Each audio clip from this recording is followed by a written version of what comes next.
Jean, que escreveu esse livro, o Novo Normal, também esteve lá falando para os pais, falando para os jovens, e foi muito bom. Foi diferente para a família de Theo, porque hoje nós não falamos, né, Theo? Theo, hoje são as filhas dela. As filhas de Theo, não, as filhas de Theo já tinham nome, já era registrado em cartório, como Giovana, Isabelle, mas agora foi registrado no céu. Foi uma bênção ali, essa família foi. Isso aqui é que eu quero falar, depois eu passo a bola para eles. Essa família foi alcançada por plenitude agora do Senhor, essas filhas mais novas.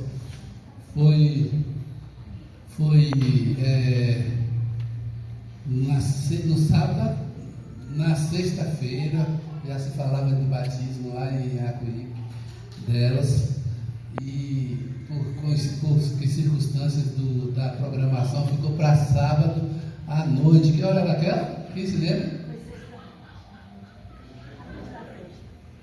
Foi sexta, não foi? Estou bem perdido. 11 da noite, a gente rodeada com uma multidão talvez maior do que todos nós juntos aqui na piscina de Iacuí. Essas nossas novas irmãs foram descer as águas do batismo. Então foi uma grande riqueza. E falar da família de Theo, eu quero falar desse camarada aqui, ó, Davizão se lançou, viu? Graças a Deus. O Espírito de Deus, quando o Espírito de Deus se move em mim, a gente faz o quê? A gente dança como Davi, não? A gente louva como Davi, a gente ora como Davi, a gente faz tudo como Davi fez lá na Bíblia. E Davi seguiu, foi desafiado lá pelo Senhor. Inclusive, posso falar? Não é pensando em ser assim, inclusive, recebeu lá o dom do Espírito Santo, cheio do poder de Deus lá.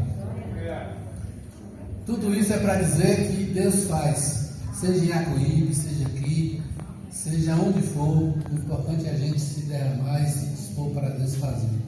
Ficamos muito alegres com o que o Senhor fez lá, especificamente na vida dessa família. Então, você quer falar sobre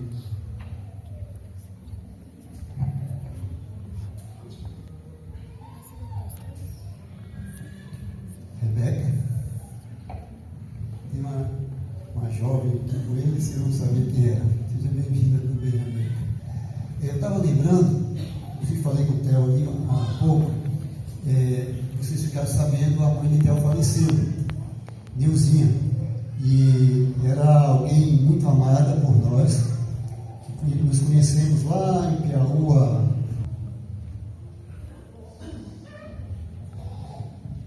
Boa noite. O retiro, né, acho que falando por todos aqui, foi uma bênção. A graça de Deus realmente foi derramada ali através do Espírito Santo, né? Foi minha segunda oportunidade, mas eu fui extremamente renovado, extremamente edificado ali. E eu vou contar, na verdade, o que ficou mais forte para mim no coração. Não vai ser uma palavra específica do que de algum tipo de oficina, de algum encontro, mas o que ficou no meu coração, o que ficou forte, que o Senhor falou comigo, né? Eu fiz umas anotações aqui para a gente acompanhar. Começando com, na verdade, foi uma palavra também de ceia. Foi uma terça-feira que nós também ceamos lá. E um dos pastores trouxe uma palavra que me trouxe, não diria com uma facilidade, mas uma reflexão que eu nunca tinha tido sobre Jesus, né? Sobre como Jesus encarou tudo que ele estava por encarar.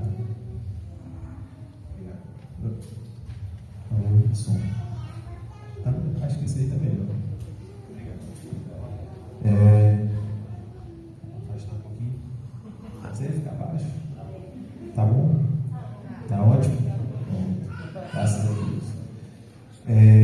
Um dos pastores lá, eu não acho o nome dele, ele trouxe uma palavra sobre, uma reflexão, na verdade, antes da ceia, sobre como Jesus encarou o que estava por vir. Ele deu o exemplo do profeta Isaías, que veio cerca de 400 anos antes de Jesus, e que profetizou sobre o Cordeiro, sobre o que o Cordeiro faria, sobre o que ele passaria, o que estava lá na frente, né? E aí a gente vai começar aqui com um texto lá em João, eu vou até abrir na Bíblia aqui do celular, João 12, do 20 ao 32.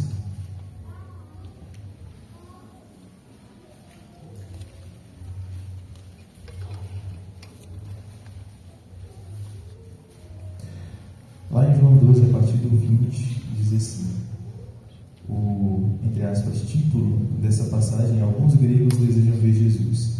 Ora, entre os que subiram para adorar durante a festa, havia alguns gregos. Estes, pois, se dirigiram a Filipe, que era de Betsaida da Galileia, e lhe rogaram: Senhor, queremos ver Jesus.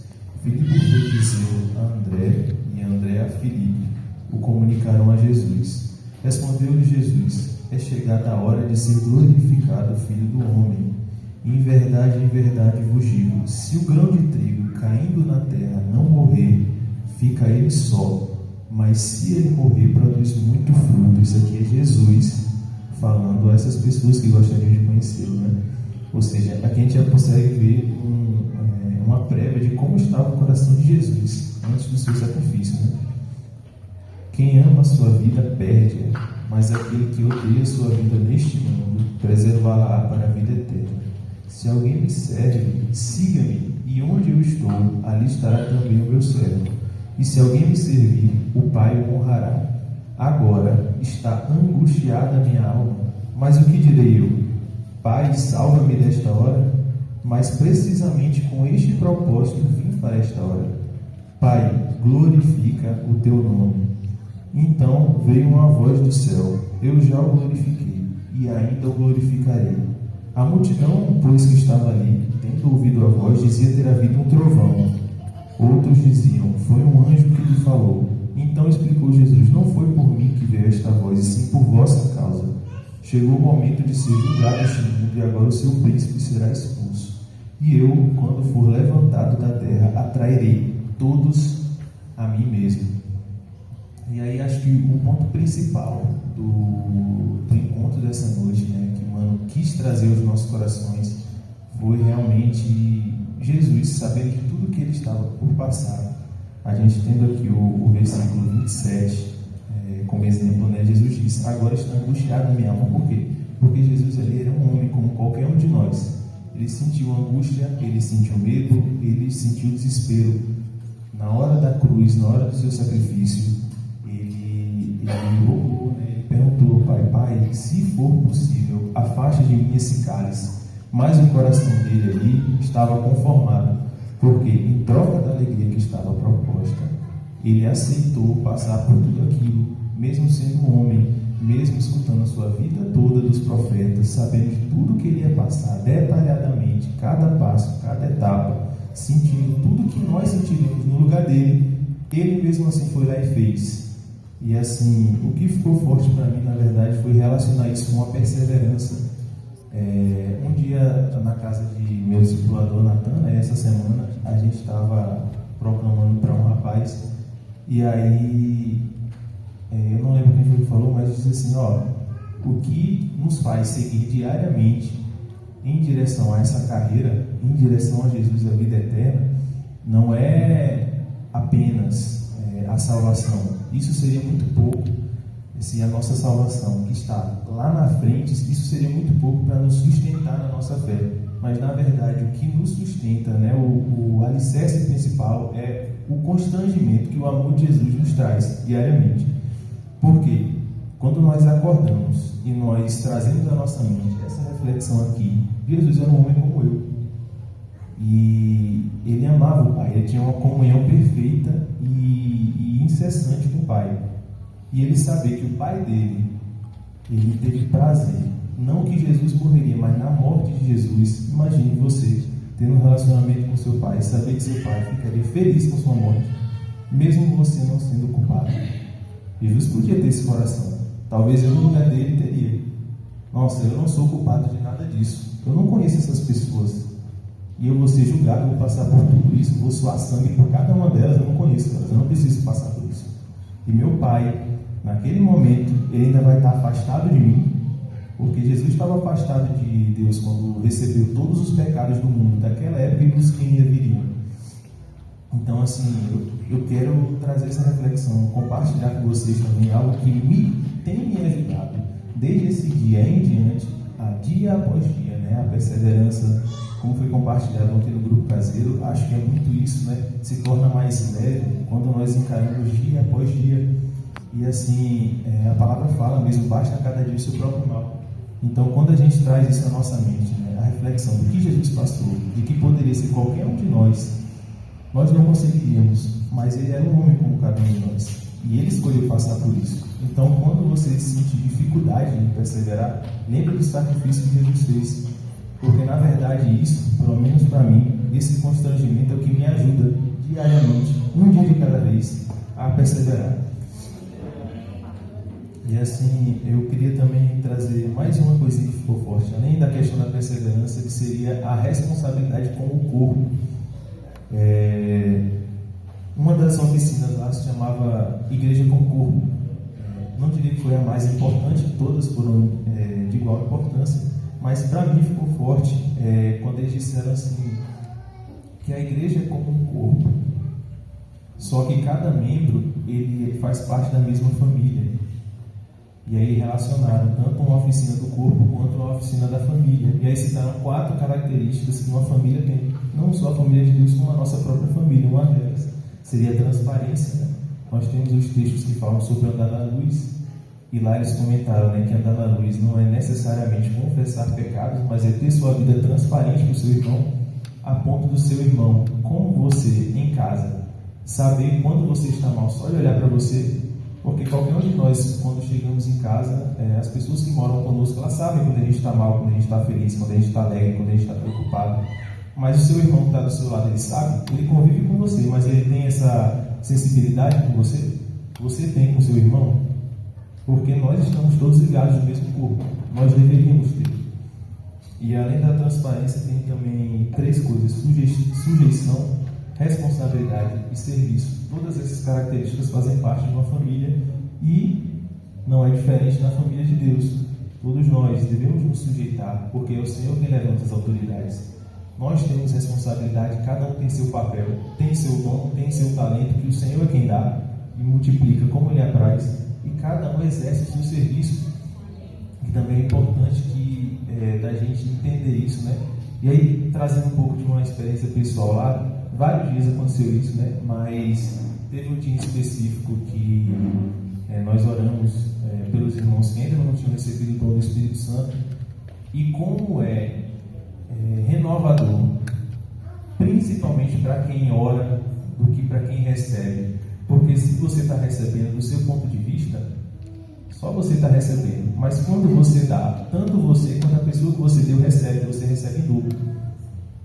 A igreja de Cristo recebe em dobro quando você decide dar.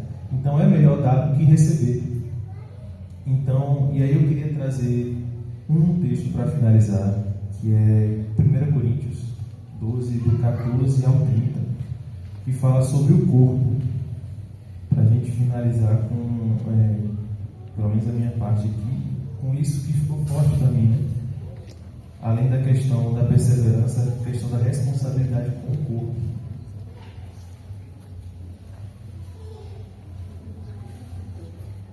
1 Coríntios 12, a partir do 14, diz assim: porque também o corpo não é um só membro, mas muitos. Se disser o pé, porque não sou mão, não sou do corpo, nem por isso deixa de ser do corpo.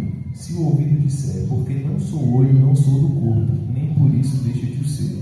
Se todo o corpo fosse olho, onde estaria o ouvido? Se todo o corpo fosse ouvido, onde estaria o olfato ou o nariz? Mas Deus dispôs os membros, colocando cada um deles no corpo, como lhe aprouve. Se todos, porém, fossem um só membro, onde estaria o corpo? O certo é que há muitos membros, mas um só corpo. Não podem os olhos dizer à mão, não precisamos de ti, nem ainda a cabeça, aos pés, não preciso de vós.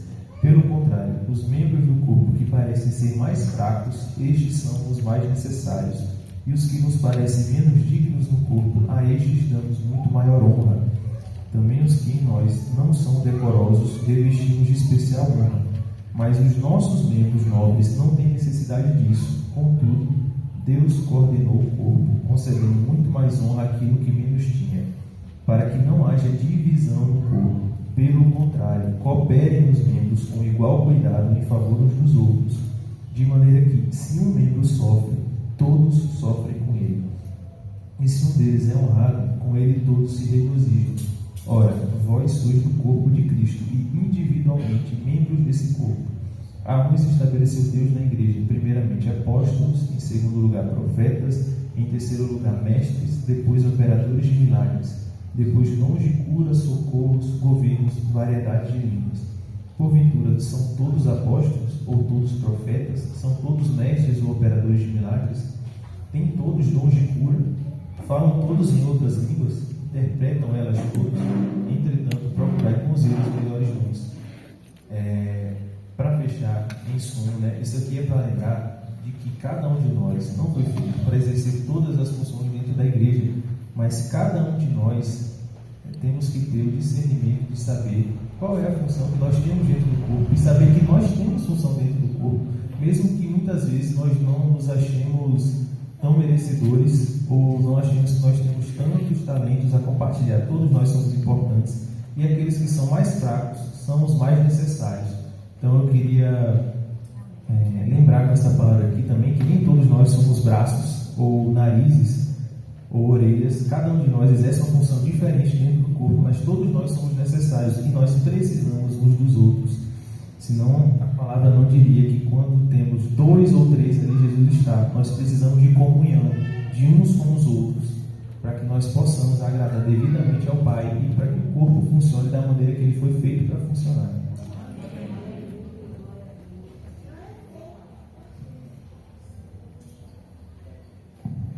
Não sei vocês, mas eu gostei muito do que ele compartilhou. Animar você a seguir adiante. Agora eu vou pedir a todos que revi o tempo, porque senão objetividade.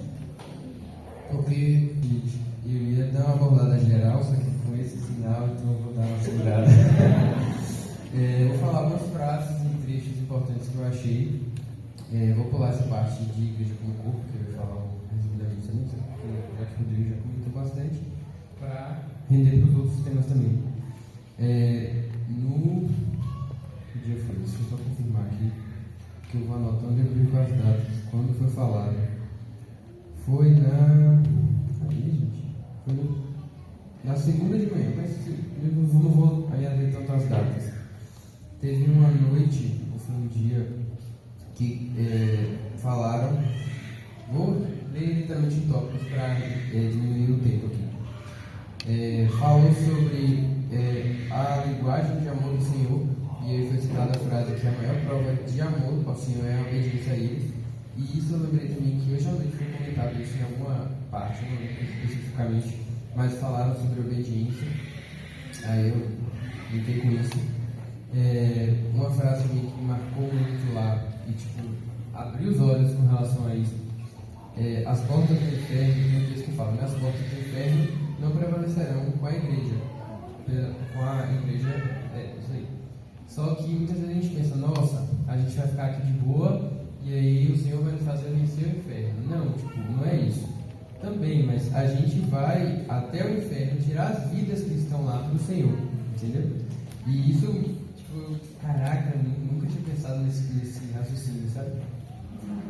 Aí, deixa eu ver, de terça-feira teve a oficina sobre igreja como arca e meu grupo pegou com o tio Sérgio, foi muito interessante, ele detalhou muita coisa, foi muito interessante, como eu já falei. Falou sobre as qualificações de Noé, que era íntegro, era justo, e deu um questionamento na nossa vida, na nossa realidade. Falou também sobre como a gente gasta o nosso tempo, apontando para a eternidade. Ele definiu a eternidade, ele foi perguntando para os irmãos, para os jovens, e o pessoal falou, a eternidade é um período de tempo que você gasta com o Senhor. Na verdade, a eternidade, como ele falou, é o oposto de temporalidade. Então, tipo, quando você liga eternidade com tempo, não é mais eternidade. Eternidade, isso eu acho a definição aqui escrita, é um estilo de vida aqui e agora. É um estilo de vida que foi colocado no coração do homem, que é o centro de decisão e vontade dele, né? E aí, mais pra frente, eu vou falar mais um pouco sobre isso. Essa de noite falou também sobre o perdão, sobre o corpo de Cristo no sentido de perdão, que o Senhor não considera maldito, malvado, quem não perdoa, e bendito aqueles que perdoam, né? E também que a gente não pode perder a eternidade por um simples conflito. E tipo, os danos que a gente pode levar por não perdoar não valem a pena a eternidade. E também que Cristo nos libertou, que não seja falta de perdão ou algum conflito aqui que vai me prender de novo no pecado, né? Que não no pecado necessariamente, mas na distância do Senhor. Deixa eu ver aqui mais tocantes para compartilhar. Falou também muito, o tio Sérgio falou muito sobre a questão de a gente fazer a nossa vontade, se a gente realmente depende do Senhor em tudo. Tipo, no mais básico, ele compartilhou uma experiência que ele já teve, que eu achei muito interessante. Ele falou sobre roupa, tipo, a nossa vestimenta, né? Que um dia ele estava indo para um encontro, aí ele pensou em botar uma roupa, só que aí o Senhor direcionou ele a botar outra. E aí ele foi para esse encontro, e o Senhor usou ele no encontro com o irmão. E o irmão revelou para ele que ele tinha sonhado que o Sérgio ia ser usado com ele, com a roupa que ele estava usando, entendeu? E tipo, a ligação das coisas mais básicas de colocar isso para o Senhor, né? Para o que Ele quer para a gente. Deixa eu ver o que mais. Essa parte aqui é muito interessante. Ele falou sobre a nossa mente, né? Como a gente pode renovar e transformar a nossa mente. Aí tem algumas perguntinhas e respostas com os textos, mas não vai dar tempo para os textos. Que é como podemos renovar a nossa mente? Pela transformação da nossa mente. Aí tem 1 Coríntios 3,12, Salmos 51,10, Ezequiel e Efésios. Como podemos transformar a nossa mente? Como poderíamos transformar a nossa mente? Aí ele não nos conformando com este século, nos tornar a forma do mundo, desmonta o que Deus fez pra gente. Nós temos a grandeza de Deus dentro de nós. Também falou sobre a santidade, que ele é bem rigoroso em algumas coisas, que eu acho em algumas certas. E muitos irmãos chegavam para ele falando: você está velho, não está mais nos critérios da juventude, assim. E aí ele falou isso bem veementemente, que a santidade ela não muda, ela não envelhece, ela continua mesmo, né? Independente da época que está sendo aplicada. Deixa eu ver. Corre. Ele falou também muito sobre as músicas, que tipo, uma coisa que eu achei muito interessante, que ele citou que quando você tampa o olho, você não consegue ver o mal. Quando você tampa a boca, você consegue controlar o que é aquilo que você fala, que poderia ser mal. Mas quando você tampa os ouvidos, independente de você ouvir ou não ouvir, a música é uma onda, então ela vai entrar no seu corpo e fazer o que ela foi destinada a fazer. Então tem que tomar cuidado não só com o que você ouve, mas que ambiente você está, né, com relação a isso. Falou também sobre a questão de conforto, muito sobre conforto, sobre o sair do sofá e ir para a cruz, realmente, que a cruz é um lugar desconfortável, dói.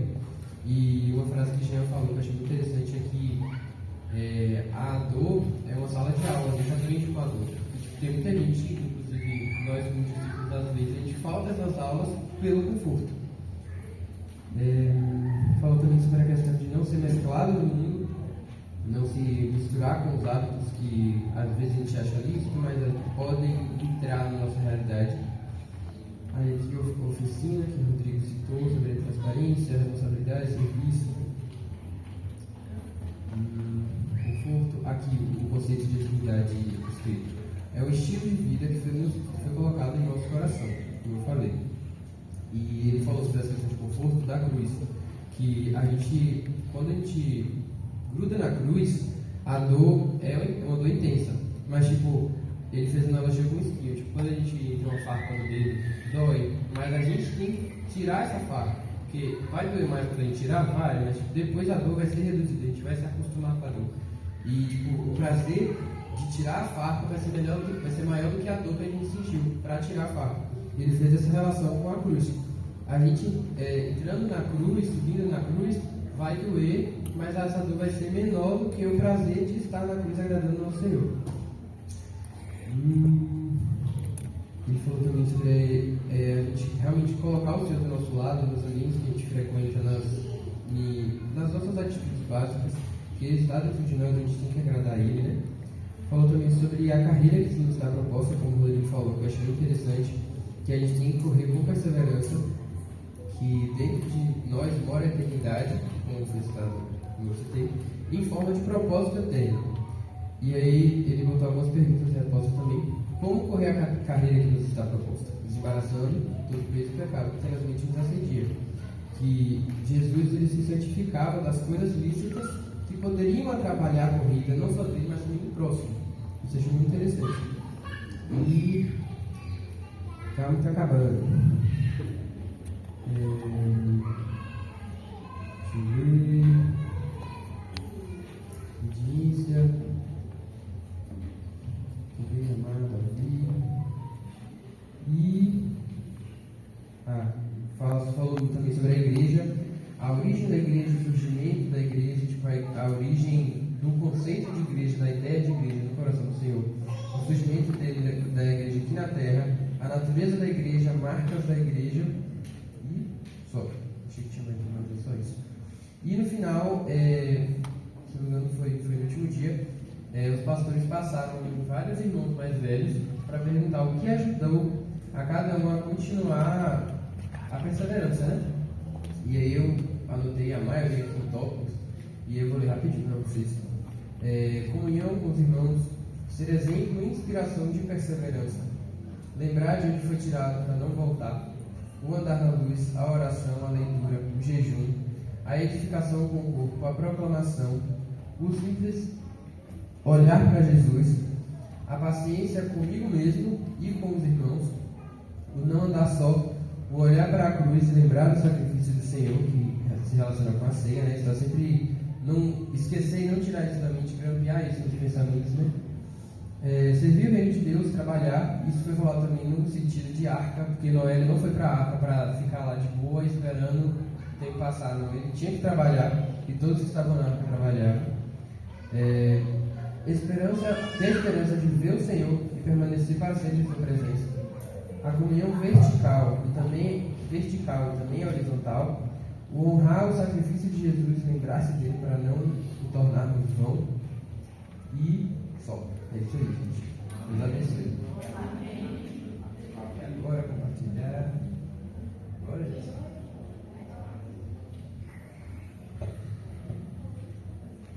Amém, irmãos. Então, a CUIP para mim foi muito especial. O Senhor produziu muito na minha vida, de experiências com Jesus, foi muito, muito incrível, graças a Deus. Eu orei por várias coisas que o Senhor me falou. E nós tivemos 3 oficinas: igreja como arca, igreja como corpo e igreja como família. Mas a que mais me chamou a atenção foi a igreja como corpo. Eu queria compartilhar algumas coisas que o Senhor falou no coração. Os pastores, eles falaram, que Cristo é a cabeça da igreja. Sem Ele, a igreja não funciona, Cristo, Ele que direciona o corpo. Então, Ele tem total controle sobre nós. Outra coisa que ele falou também é que Deus não vem buscar uma igreja atrofiada, mas sim uma igreja perfeita. E para essa igreja ser perfeita, os membros devem funcionar. E ele falou também um pouco sobre a diferença de ser batizado em Cristo e ser batizado no corpo. Ser batizado em Cristo é fazer parte de Cristo, é ser parecido com o Senhor. Já ser batizado no corpo é ser membro. Não há como ser corpo sem o Espírito Santo também. Então, há essa diferença de ser batizado em Cristo e ser batizado no corpo. E isso ficou muito forte para mim, sobre a questão de sermos membros uns dos outros, estarmos dispostos realmente a nos sacrificar pelo nosso irmão. E isso vem, o Senhor nos dá esse sentimento. E ser membros uns dos outros é ter relação direta com os irmãos, é ser funcional, é edificar o corpo, é cooperar. E uma frase que ele falou que ficou muito forte no meu coração foi que no mundo há competição, na igreja há cooperação.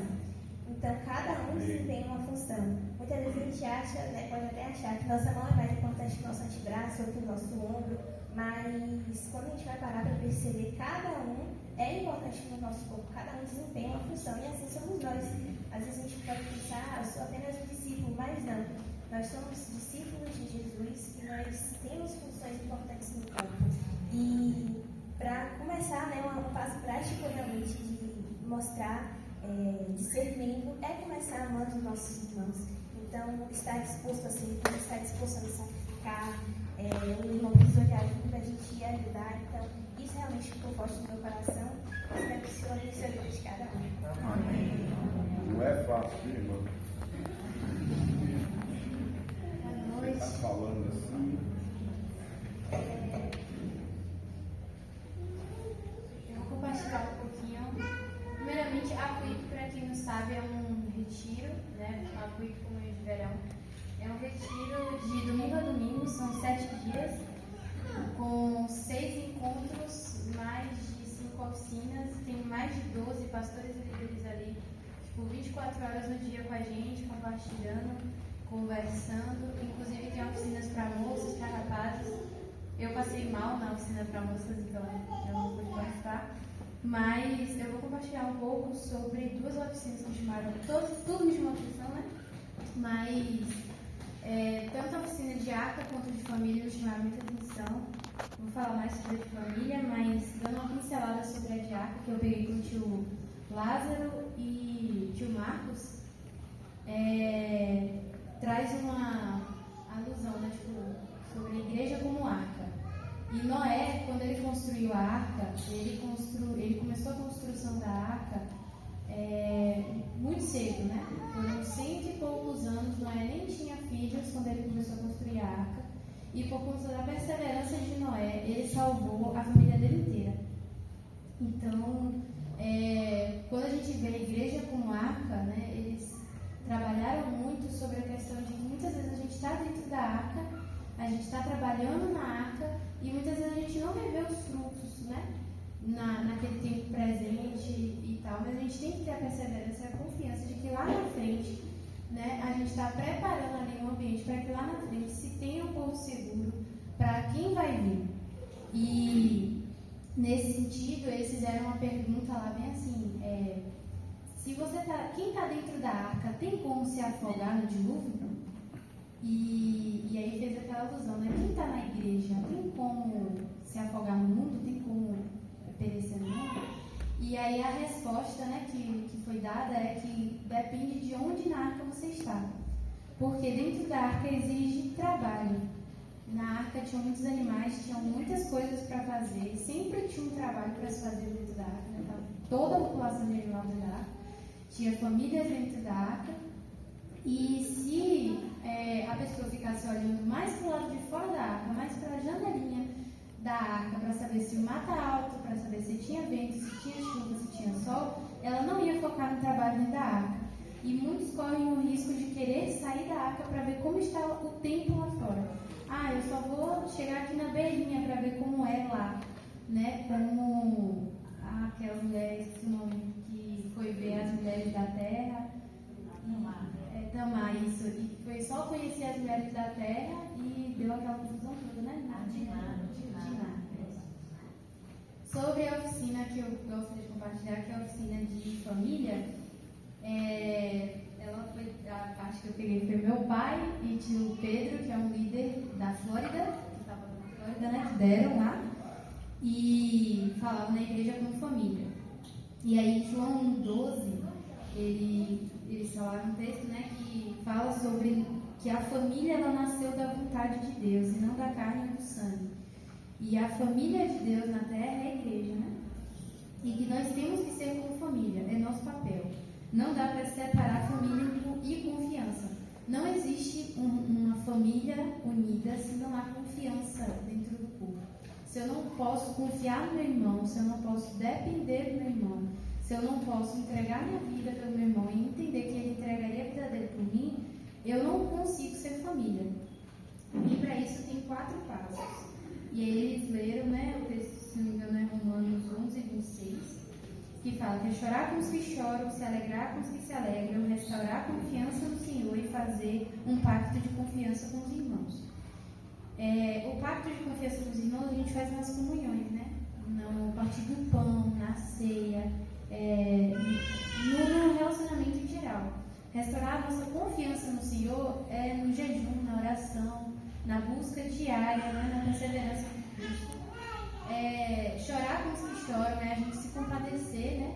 Com o irmão que está passando por alguma situação ruim, está ali se sacrificando para poder estar ajudando e tal. Mas eu fiquei na parte do se alegrar com os que se alegram, que sinceramente foi a pior de todas, porque de todas essas, se alegrar com os que se alegram é sem dúvida o mais difícil. Tanto que Pedro falou assim na nossa oficina, no nosso grupo, ele falou assim: se alegrar com os que se alegram, é você entender que você vai ser o lascado da história. E você tem que se alegrar com aquele irmão genuinamente.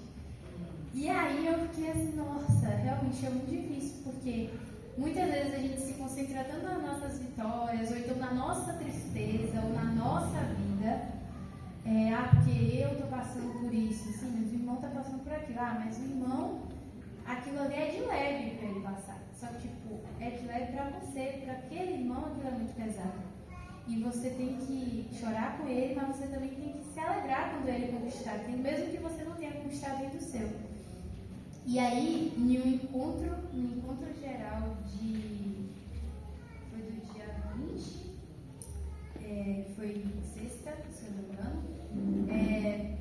o pastor André, lá de Salvador, compartilhou no encontro sobre essa mesma oficina de família.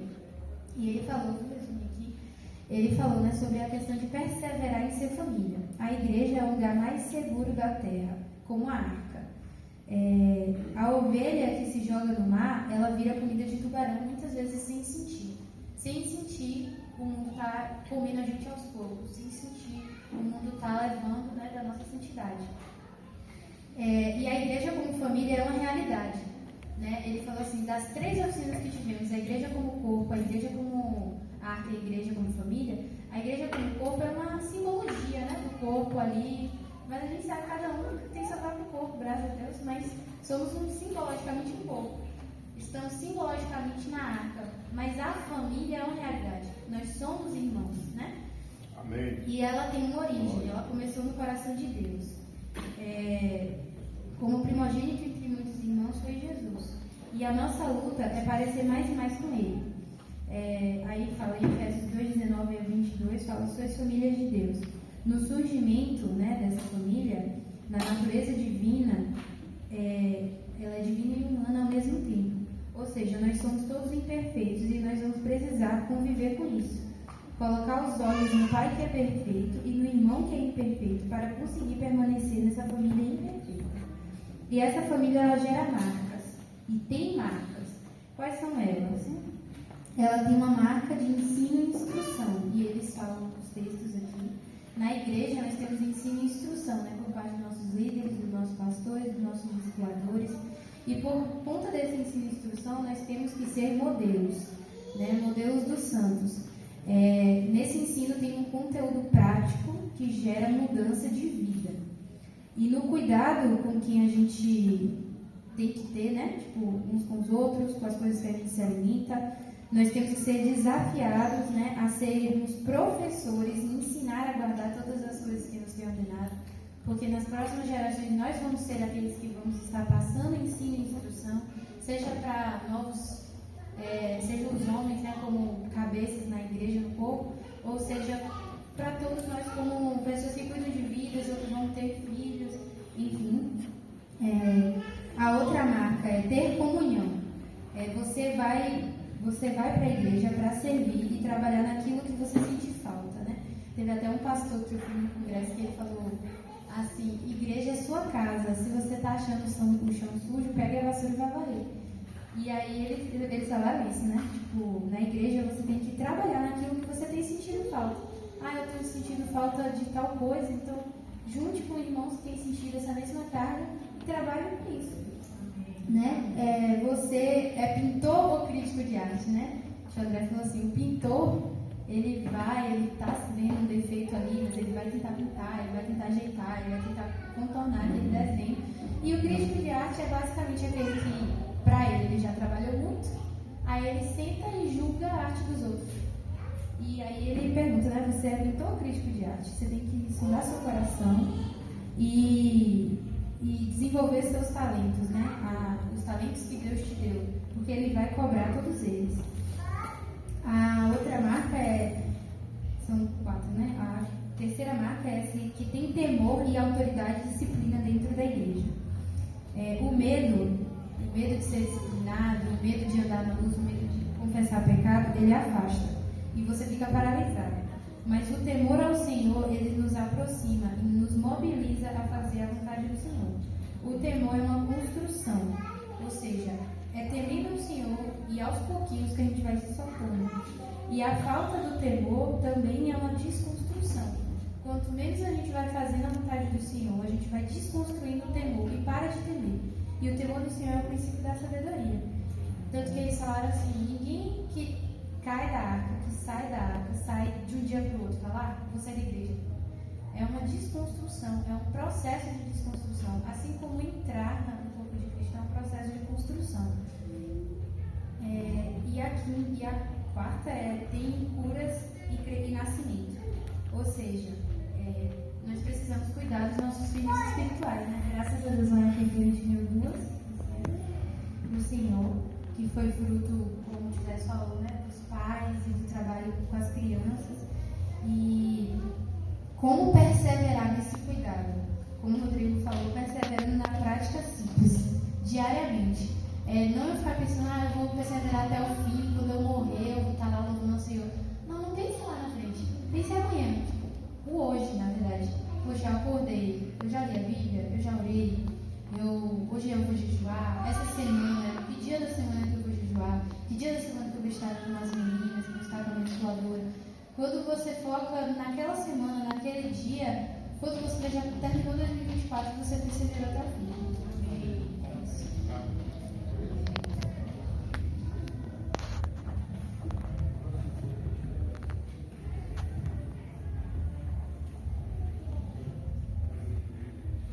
Eu vou ser breve. Boa noite, irmãos. Tudo bem? Eu queria só falar mais um pouquinho sobre o que o André pontuou aqui. Lá foi falado, o tio Sérgio falou sobre a nossa mente, né?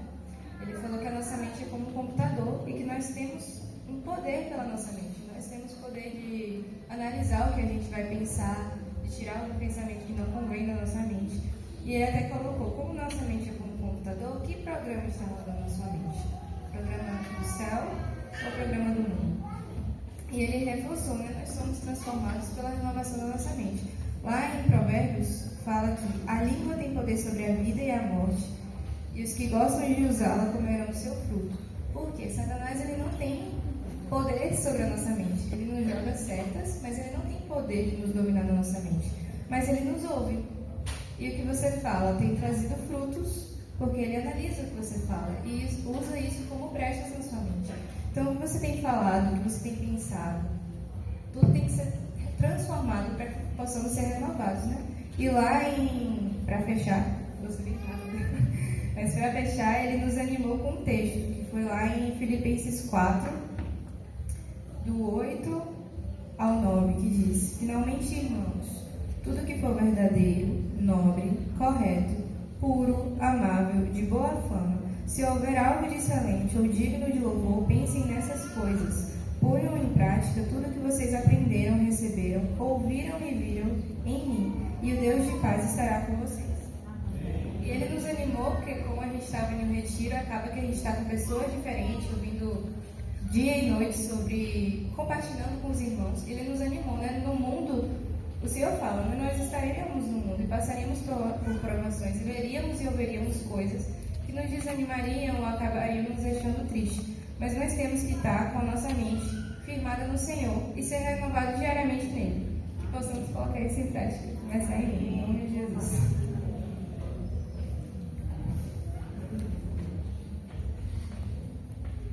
O Aquilipe foi uma experiência muito marcante, lembrando o que o tio Beto falou.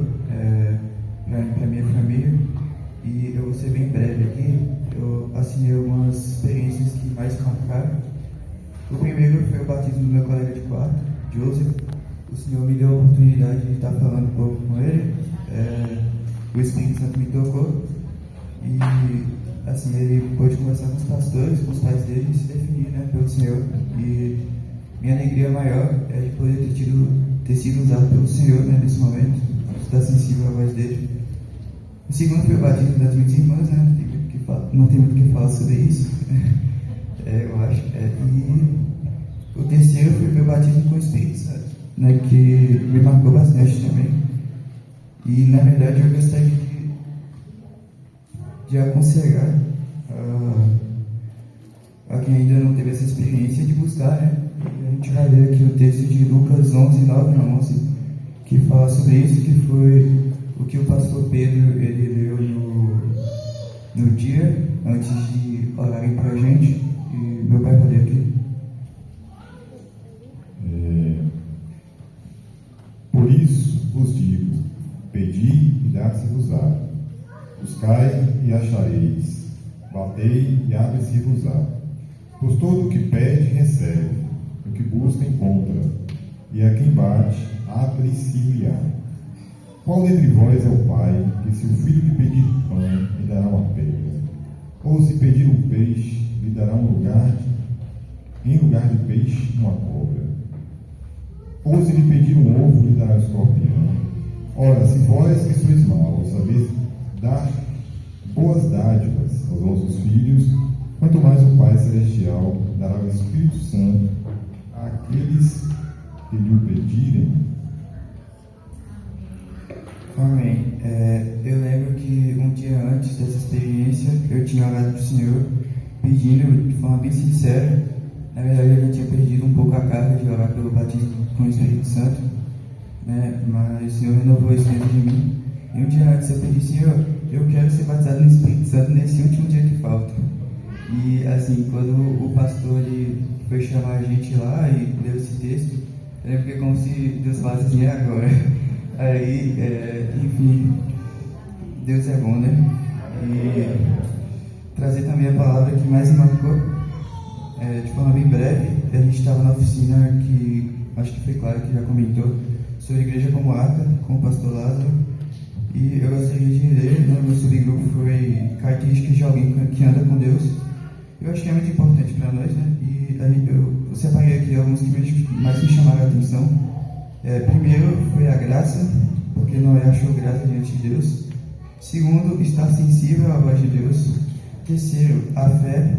Quarto, a obediência de Noé, de não questionar, de não duvidar, de não reclamar e não negligenciar a obra que o Senhor tinha para Noé, que no caso é a arca, né? E a gente pode utilizar isso também na nossa caminhada. Às vezes o Senhor tem um objetivo para nós, que a gente pensa que é impossível, ou então que a gente não tem essa capacidade, mas a verdade é que de nós mesmos a gente não consegue, é o Senhor que nos capacita. Né? E o quarto foi a perseverança, porque mesmo com dificuldades e influência de um mundo corrompido, Noé se manteve fiel e perseverou no propósito de Deus para ele durante 120 anos, eu não sei se o número está correto, mas foi o que eu ouvi na oficina, né? Aqui é uma pergunta reflexiva. Qual a importância de ser como Noé? Devemos buscar ser como Noé, porque a palavra fala que os últimos dias seriam como o tempo de Noé. Mateus 24, 37 e 38. Pois, assim como foi nos dias de Noé, também será a vinda do Filho do Homem. Porquanto, assim como nos dias anteriores ao dilúvio, comiam e bebiam, casavam e davam-se em casamento, até o dia em que Noé entrou na arca. Amém. Eu gostaria de terminar com uma frase que me marcou bastante no retiro também, que é que nós jovens, nós não somos a igreja do amanhã, nós somos a igreja do hoje. Que o Senhor nos abençoe.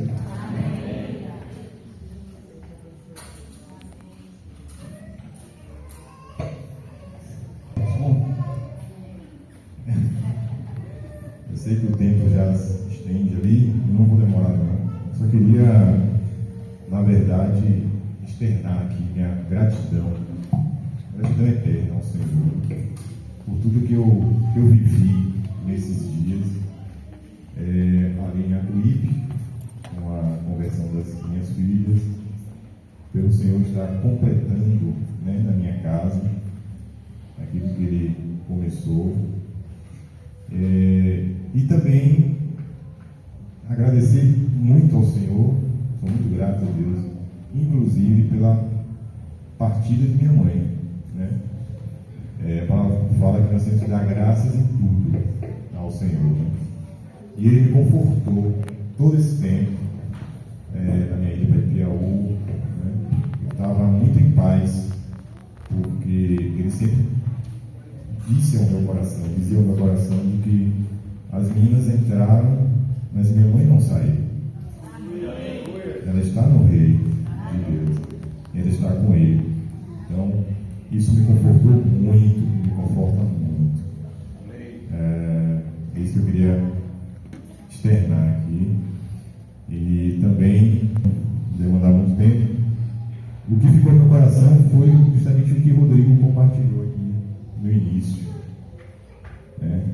E para não repetir, eu quero só colocar algo que marcou aqui, que o pastor inclusive falou lá, citou, que é o seguinte: quanto mais tivermos a consciência e a revelação dos sofrimentos e dos sacrifícios envolvidos na criação do corpo de Cristo, mais teremos disposição e fé para suportar e nos regozijar com os sofrimentos e sacrifícios na multiplicação e edificação desse corpo. Queria fechar com essa